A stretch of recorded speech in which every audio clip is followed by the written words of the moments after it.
그냥 말꼬리 잡으시네요. 지금 당연히 증거로 설명하는 것이고요. 설명을 드리는 거죠. 특기가 아닙니다. 민주당의 상당 부분이 다음 이 가결표를 던졌다는 점도 생각해 보십시오. 격의 설득력이 자, 태도 하시는 거예요. 예, 박범계 그거 서로 간에 박범계 위원님 질의해 주시기 바랍니다. 예, 박범계입니다.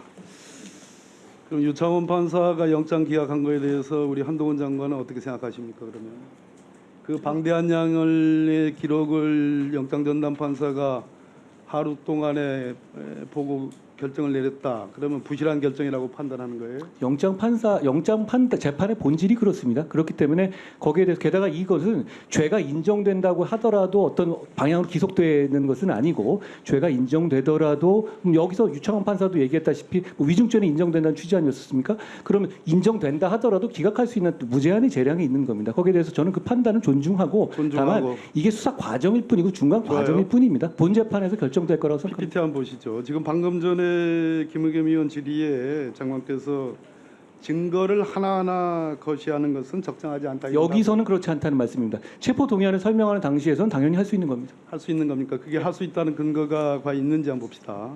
PPT 한번 보시죠.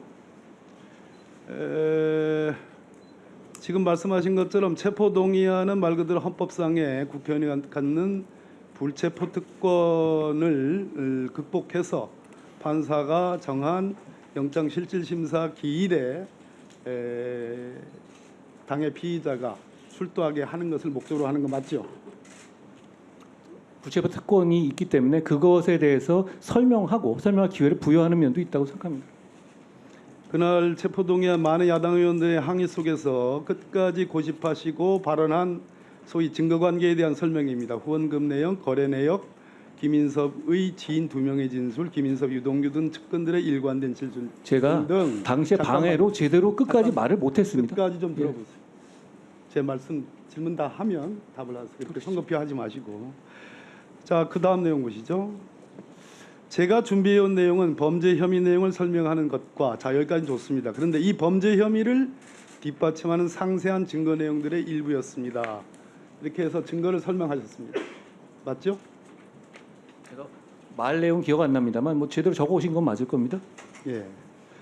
그 다음에 이재명 대표가 비리 혐의의 정점이고 이재명 대표가 빠지면 구속된 실무자들의 범죄 사실은 성립 자체가 말이 안 되는 구조입니다라고 유죄를 확정적으로 말씀하셨습니다. 맞습니까? 검찰이 야당 대표를 구속하겠다는 취지인데 저 정도 자신도 없어도 되겠습니까? 확신했다는 얘기잖아요. 검찰 입장이 저겁니다. 저는 검찰 입장을 대신 말씀드린 것입니다. 자, 표현 중에 아까 우리 권칠승 의원께서 뭐 4만자 중에 한 3만자 이상을 한동훈 장관께서 그동안 체포동의안 설명에 소화했다 이렇게 했는데요. 상식적으로 그게 가능하겠습니까? 판사한테도 검사가 이번에 영장 청구해서 발부받기 위해서 설명할 때 상식으로 설명했습니까? 증거로 설명하지 않고 지금 한동훈 장관처럼 그냥 말꼬리 잡으시네요.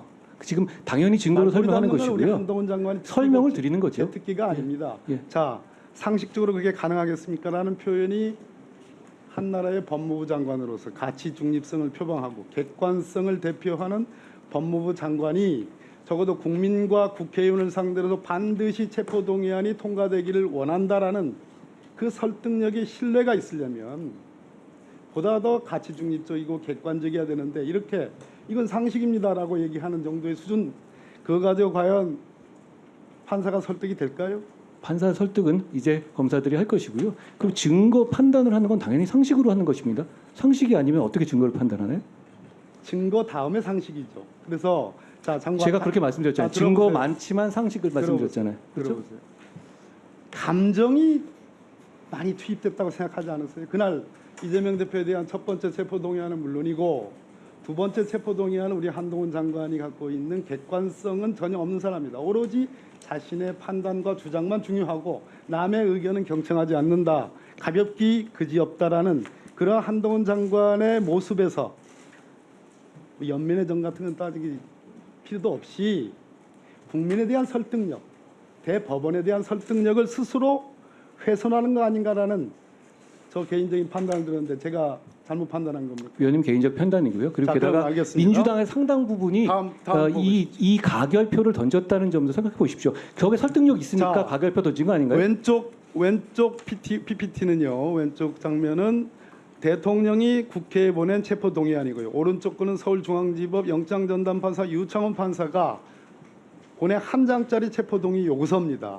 여기에 첨부된 것은 범죄 사실의 요지에서 별지 구속영장 청구서 기재와 같다 이렇게 되어 있습니다.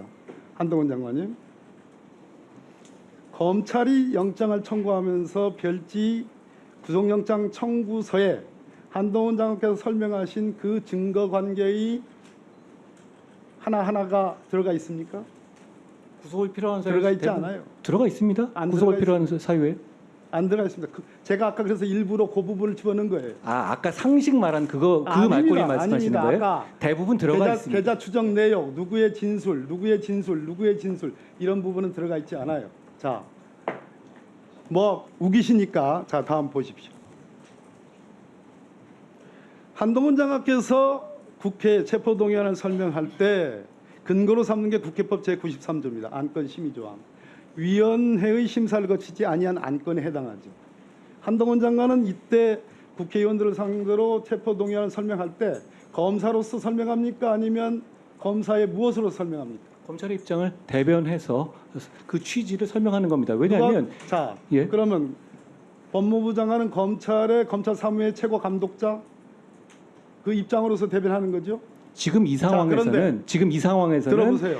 그 자, 구속영장이 어차피 필요하다는 취지를 설명하는 들어보세요. 것이죠. 국회법 제93조의 제안자가 그 취지를 설명하여야 하고라고 해서 취지라고 되어 있습니다. 우리 법조인은 다 압니다. 취지와 이유가 구분된다는 거. 한동훈 장관은 취지를 설명한 것이 아니라 그래서 4만자 중에 3만자를 혼자 독식을 한 거예요.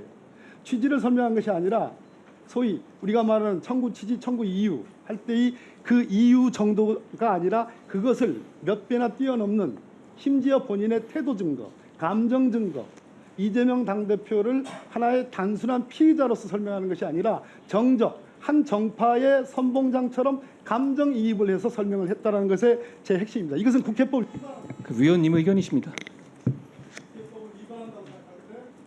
그렇지 않습니다. 위원님 의견이십니다. 그러면 그렇게 국회의원을 구속하는지 여부를 결정하는 데 있어서 왜 설명을 안 듣고 결정을 하시려는 겁니까? 구체적인 증거라든가 혐의 내용이 뭐고 검찰이 어떤 입장을 갖고 있는지를 잘 들어야 되지 않겠습니까? 저는 오히려 그걸 끝까지 못하게 하기 위해서 방해한 것에 대해서 사과하셔야 한다고 생각합니다. 한동훈 장관 이전에 보수정부의 법무부 자, 박범계 의원님 정리하시죠.